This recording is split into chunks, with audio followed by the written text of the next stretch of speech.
time. It's always vanishing. The commute, the errands, the work functions, the meetings, selling your car. Unless you sell your car with Carvana. Get a real offer in minutes. Get it picked up from your door. Get paid on the spot. So fast, you'll wonder what the catch is. There isn't one. We just respect you and your time. Oh, you're still here? Move along now. Enjoy your day. Sell your car today. Carvana. Pickup fees may apply. The detective said missing kids usually come home. What happens when they don't? Based on a true story. Police looking for John Gacy. We discovered bodies. By the looks of it, they're younger men. The things he did to those kids. He's sick. The system failed these families. Devil in Disguise, John Wayne Gacy. Streaming now, only on Peacock. Do you know how many there are? Up to you to find out. So there's been a case that has been brought back up in the news here in the past couple of days. Something that has been highly controversial since it happened 14 years ago back in 2011. And the case I'm talking about is the death of Ellen Greenberg. I actually did an episode of that back in November of 2021. And for those of you who aren't aware of the case or just want a bit of a refresher of what happened, I'm going to play it again. And then after it's over, I'll briefly talk about why this is back in the news. So without any further, let's get into it. Hey y'all, and welcome back to another episode of Music City 911. Want to welcome any new listeners we have, as it looks like we've had a few over the past couple of weeks. I appreciate y'all for joining us, and I hope that y'all enjoy the show. Before I get into the episode, I'd like to thank those who've joined Patreon, as well as those who've reached out to offer help with the show this past week. I really appreciate it, as well as all the kind words y'all are sending my way. For those of you that don't know, you can go over to patreon.com/musiccity911. All the new episodes ad-free for just $3 a month. If you're listening to this episode on your way to visit relatives for Thanksgiving, sitting waiting in an airport or in traffic driving somewhere, check out the links in the episode notes to get access to the Facebook discussion group where me and a lot of the other listeners discuss the calls we play and other crime-related items. Also, the main Facebook page for updates and the other social media like TikTok, Twitter, and Instagram. And now, on with the show.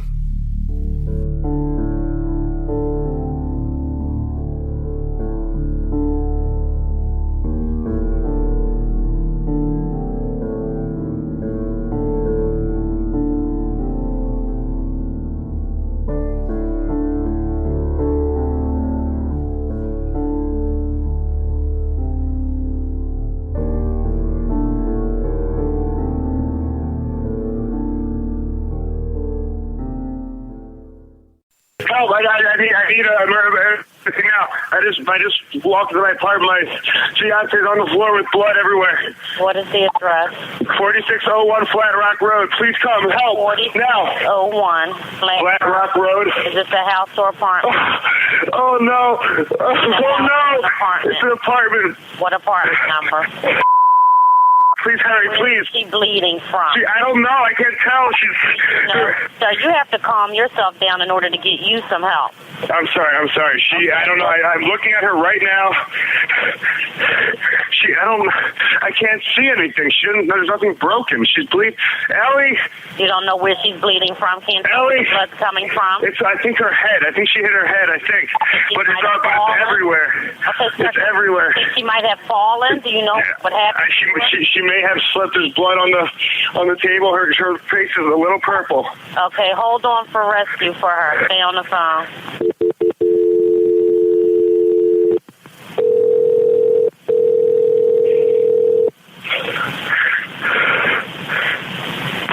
Philadelphia Fire Department 842. What's the address? No, 4601 Flat Rock Road. Please hurry. 4601 Flat Rock?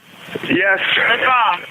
I went downstairs to go work out. I came back up. The door was latched. My fiance's inside. She wasn't answering. So after about a half hour, I decided to break it down. I see her now just on the floor with blood. She's not responding. Okay, is she breathing?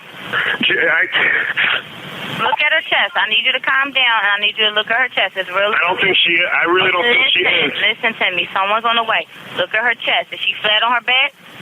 She's on her back. So I bring her. Look at her chest and tell me if it's going up and down, up and down. I don't see her moving. Okay, do you know how to do CPR? I don't. Okay, I can tell you what to do, okay, until they get there. I want you to keep her flat on her. God. Hello? Yeah, hi, okay. Are you willing to do CPR with me over the phone until they get there? I have to, right? Okay, so get her flat on her back, bare her chest, okay? You want to rip her shirt off. Okay? Kneel down by her side. Oh, my God. Ellie, please. Listen, you can't freak out, sir, because you Okay, I'm trying not to. Her shirt won't come off. It's a zipper. Oh, my God. She stabbed herself. Where? She fell with a knife. Oh, no. Her knife's sticking out. Her what? There's a knife sticking out of her heart. Oh, she stabbed herself? I guess so. I don't know where she fell on it. I don't know. Okay, well, don't touch it. Okay, so I just let her down. Here now. I mean, what do I do? No, I mean, you can't. If the knife is in her chest, it's going to be kind of hard for you to do CPR at this time. Oh, no. Oh, my goodness. Okay. Police, which operator? 277. Is someone coming here? Yes, they are. You said 4601 Flat Rock, right? Yes. Okay, someone's on the way. And the knife is still inside? Wait, so what? The knife is still inside of her? Yes, I didn't take it out. Is it her chest or what area? It's in her chest. It looks like it's right in her heart. Okay, someone's on the way out there. Okay, just get. Oh my God! Oh my God! Okay. How old is she? She's 27. 27, and there's no sign of life at all. No, please don't be. What? Pinch her under her arm and tell me if she responds to pain. Ellie. She's not. Her hands are still warm. I don't know what that means, but there's blood everywhere. I mean. I know, but you can't, and the knife is still inside of her. How far? Can you see how far it went in? It looks pretty deep. Okay. It looks it's a long knife. Don't touch anything. Yeah, don't touch anything. Okay? I'm not touching anything. I can't believe this. So wait, it was just you there with her? We're the only ones here. And she ran in the door, you said latched it shut? No, I went downstairs to work out, and when I came back up, the door was latched. Oh. Like it was, it wasn't like it was like locked from the inside, and I'm yelling. So I'm was yelling. Your house broken into? No. So there's no sign of a break-in? No sign of a break-in at all. I mean, there will be when you get here, because I had to break the latch, but to get in. Okay, 4601 Flat Rock, and this is a house, right? It's an apartment. Apartment. Okay, that's well. Oh my God. All right, thank you. Bye. Immediately, we're going to get straight into this 911 call. There's a lot to go over in this call, and a lot going on in it. The caller on it starts out by saying, I went downstairs to get a workout. I came back up. The door was latched. My fiance is inside and she wasn't answering. So after about a half an hour, I decided to break it down, and I see her now just on the floor with blood. She's not responding. At this point, the police dispatcher put the caller in contact with their EMS dispatch, which in this city and a lot of others around the country, they just call them rescue. Rescue gets on the phone, and once they determine that the patient is unresponsive and not breathing, they decide to try to give CPR. As the caller stated, she had blood everywhere, and at this point, he doesn't know where it's all come from. The dispatcher gives the standard instruction to get the patient turned over and flat on her back. This is very standard practice in CPR. You want the patient on a flat and hard surface so that when you do chest compressions, the chest is actually able to compress and then come all the way back up with each pump. The caller turns her over and finds that she has a knife sticking out of her chest. He got very excited and immediately says, "Oh my God, she stabbed herself." Remember that phrase. It's very important, and we're going to circle back around to that here in just a few. On the 911 end of things, the dispatcher, if she has a knife sticking out of her chest still, she's not breathing, and he did make an indication that it was sticking out of her heart, that's a good indication that she's probably beyond any help. Chest compressions at this point are out of the question. You can attempt to do mouth to mouth. It's kind of hard to determine if that's going to be effective or not. In this case, she didn't make it.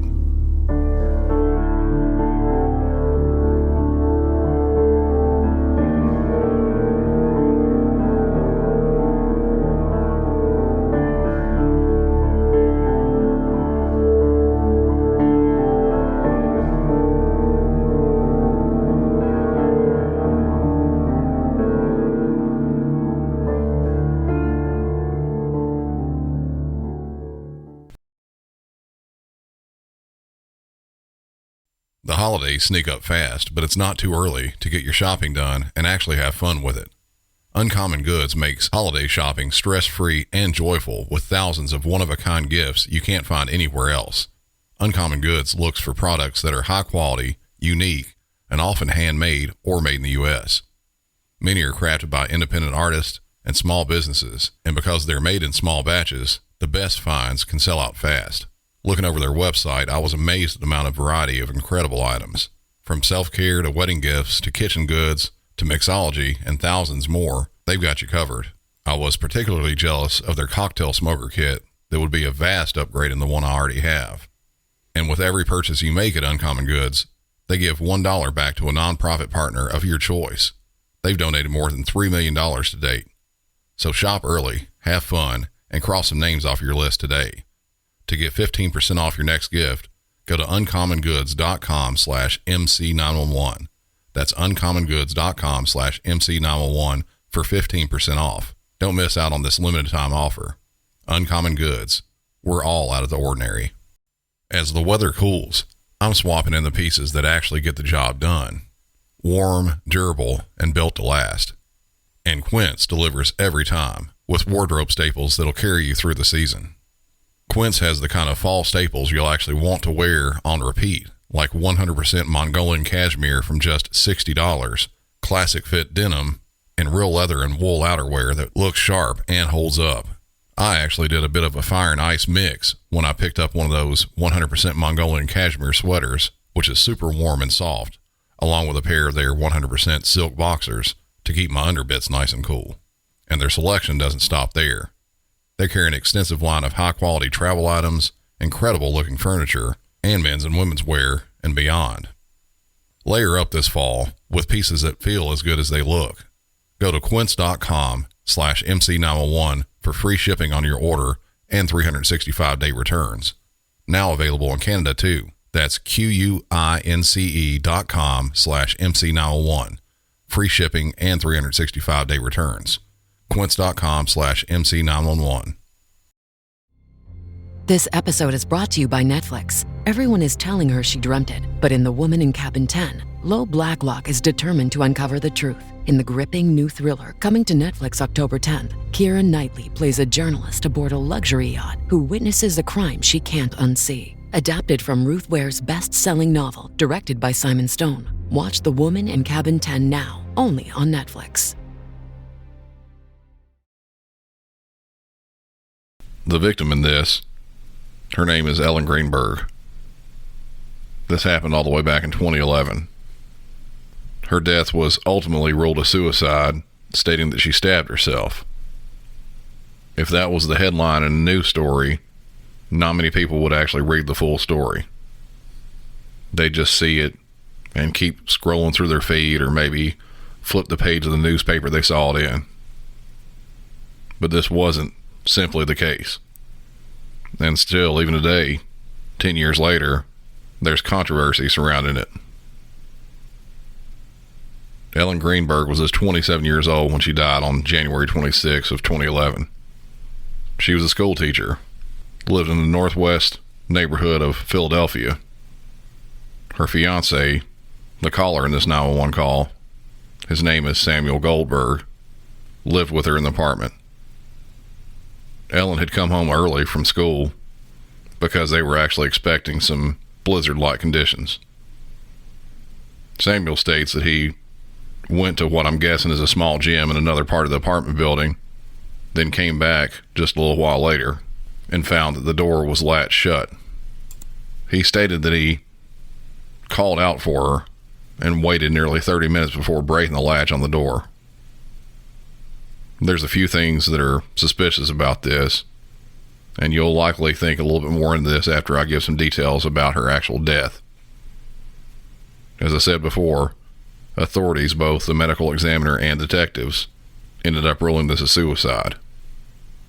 If it was a simple knife to the heart and that was it, I might be inclined to believe the same thing too. While certainly not the norm in women's suicides, it is still very possible that a woman can just decide to stab herself.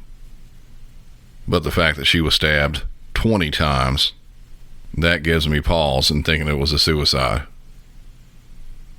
The fact that she wasn't stabbed 20 times in just the chest, but stabbed a total of 20 times in the chest, abdomen, as well as 10 of those times that she was stabbed, they were in the backside of her head and her neck. Now, I'll say that it is entirely possible that this happened, but that's just it.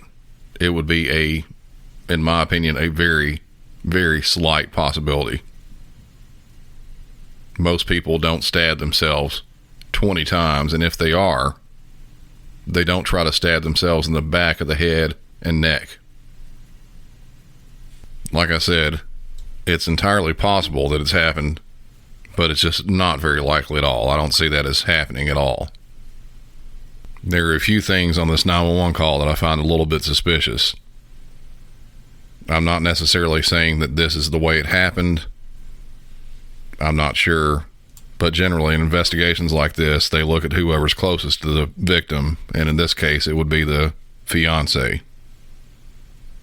I'm not necessarily accusing him, but there are some definite red flags on the 911 call that kind of popped out in my mind, especially after hearing all the other details. To get back around to what he said, I went downstairs to go work out. I came back up. The door was latched. My fiancée is inside, and she wasn't answering. So after about a half an hour, I decided to break it down, and I see her now just on the floor with blood, and she's not responding. The time frame that he gave on this is the biggest thing that kind of jumps out to me.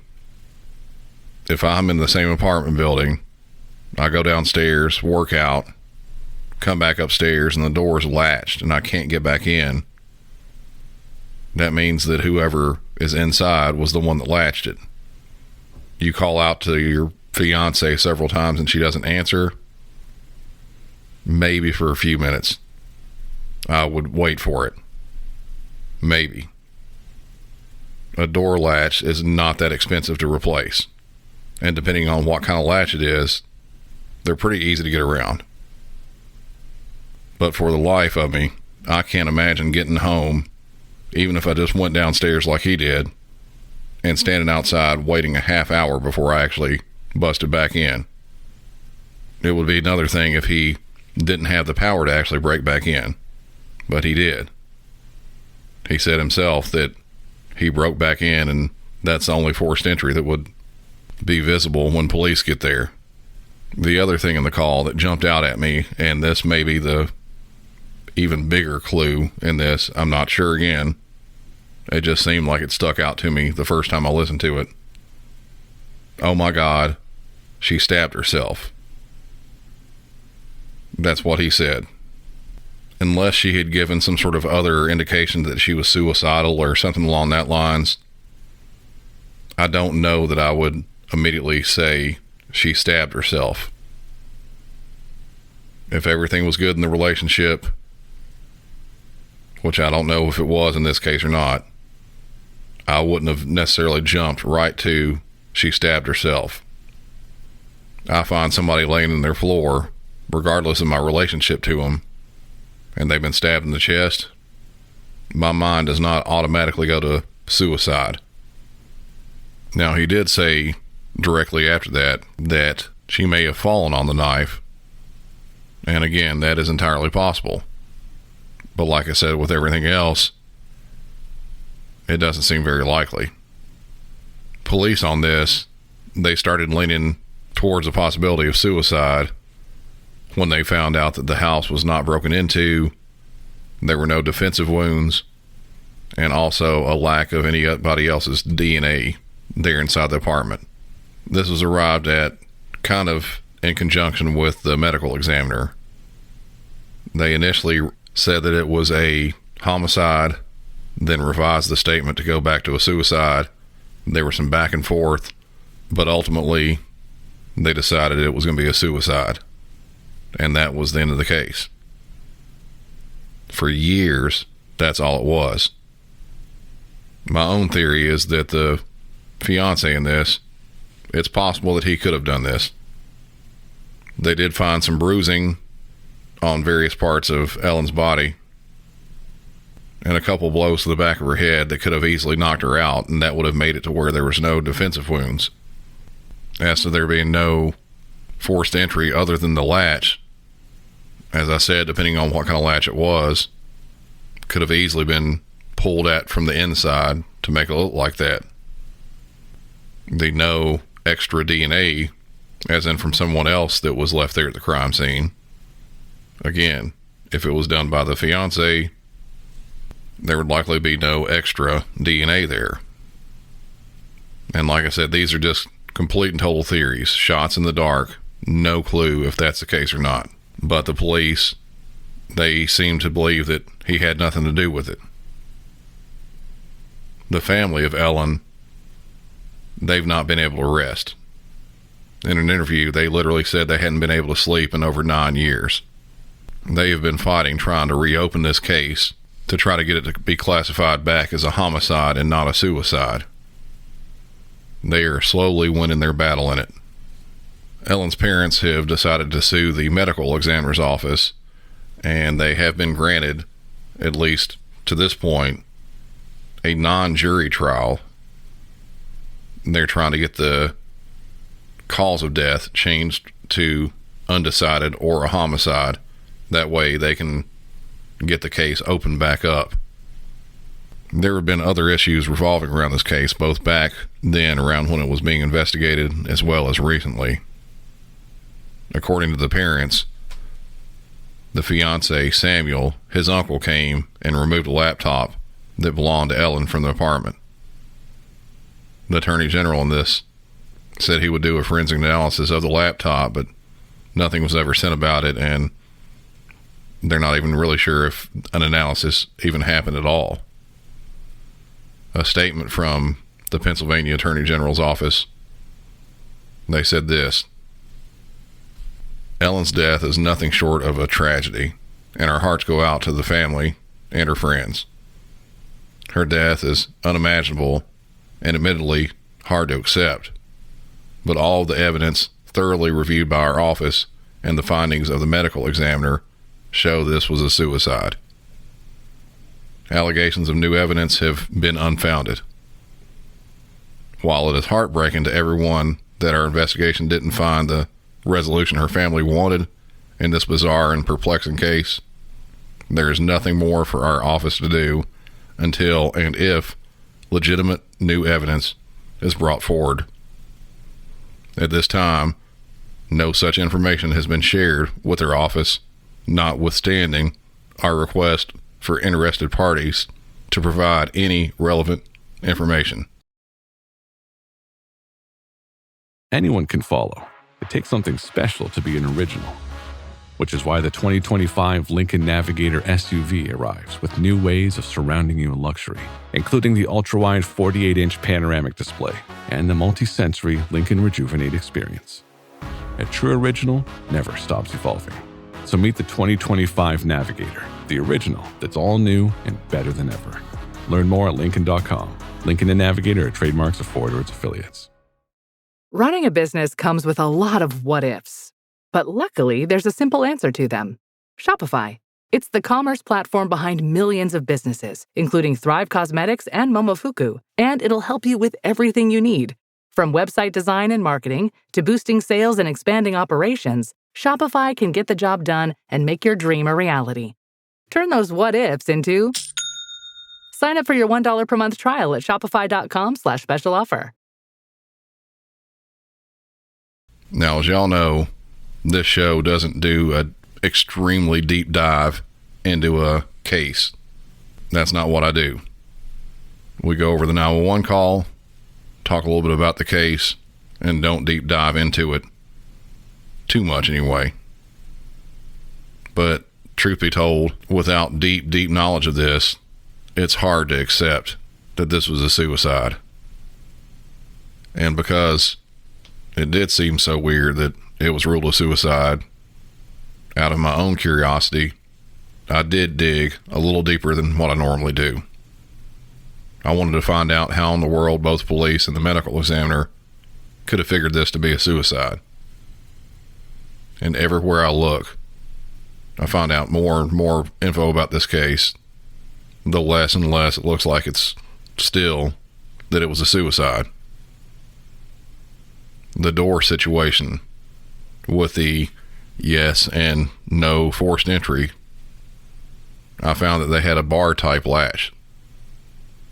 Those are easy to latch from the outside, as in whatever was done inside could have been done, and then the latch could have been set from the outside pretty easily, and then kick the door in or force it open however they need to.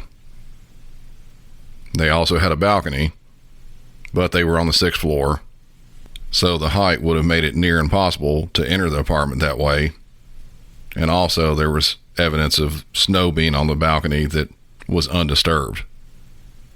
So no one came through the balcony from the outside. Still points to a through the front door type entry. Also, the fiance later stated that it may have been close to an hour trying to get in the apartment, and that the security guard for the apartment assisted in getting in the door, and both of them found Ellen dead.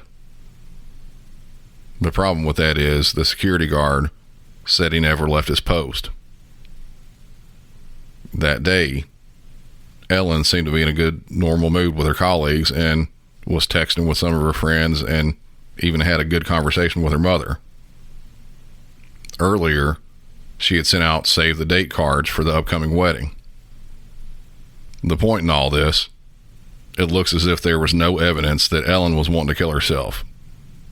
There were some searches well earlier in a laptop that did have something to the effect of quick suicide and painless suicides, but neither of these would lead someone to try to stab themselves 20 times in various areas. Stabbing yourself is neither quick or painless. There's just too much to this case, and I think it'll still be an open, ongoing thing likely for years to come. I'd love to see some definitive disposition to this case, one way or another, but I, and I'm sure Ellen's family, they want it to be well more clear than what it is right now. If you want to follow along with this case and see other theories or discussion about it, jump onto a Facebook group and follow the group. It's called Justice for Ellen. You can find it at facebook.com/Justice for Ellen 2019. There are also dozens, if not hundreds, of articles on this, as well as other podcasts and videos. And truth be told, I'd love for some of you internet detectives, sleuths, to actually look into this a little bit further and see if you can find stuff that I didn't find. On our own discussion group over at Facebook, I want to have a chat about this because I want to hear everybody else's opinions about it and see what y'all think. I know I'll be thinking about this for a while. We heard the call, details about the case, etc. The new stuff. As a lot of you know, Ellen's parents have been in legal battles since all this happened. They've hired attorneys, sued the city, enlisted their own medical examiner, and the list goes on. News coverage and just overall attention has spiked recently for a multitude of reasons, one of which was a 3-part miniseries on Hulu called Death in Apartment 603. This has brought the entire case back to the front line. And most recently, another medical examiner review. And even with all that we know about it, especially the 23 stab and cut wounds, even the ones to the back of her head and neck, and additionally, quite a few bruises, they still ruled her death as a suicide. Without going back over everything again, I thought I would do something a bit differently. I have a copy of the most recent medical examiner review dated 10/10 of this year, and I will be uploading it on the Facebook discussion group as well as on Patreon. It is 32 pages long, and it's very detailed. If you want to read more about it, be looking for that. With all that's listed in it, though, it's still hard for me to believe it was a suicide, as in extremely difficult. To me, it feels more like they don't have enough evidence to rule it straight up a homicide, so instead, they're leaving it a suicide. If you read through the report, there are some things that could theoretically point to suicide, but it just doesn't at all seem like it's absolutely 100% the case. But as I said, have a read of it when I post it. But that'll do it for this one. Until next time, for Music City 901, I'm Brandon, and y'all have a good one.